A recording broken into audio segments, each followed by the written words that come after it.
իմ ուսանած տարիներին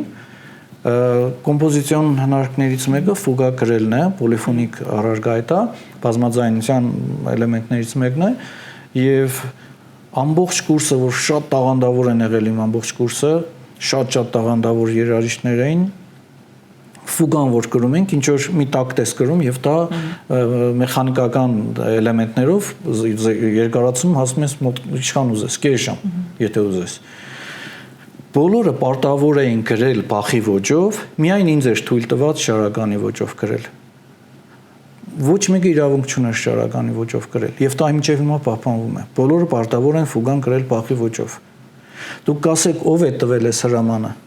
Ասեմ ավելին, ժողովրդական երաժշտության համար գոյություն ունի ազգային հարմոնիկ դարձվածքներ, ազգային հարմոնիա, այսպես ասեմ։ Մենք կոնսերվատորիայում անցնում ենք միայն դասական հարմոնիա։ Հարմոնիայի քննությունը որ տալիս են, Հայդենի Մոցարտի սիստեմն է սովորում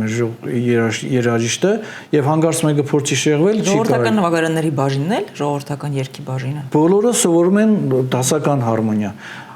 Ազգային հարմոնիա նույնիսկ դասագիրք չկա,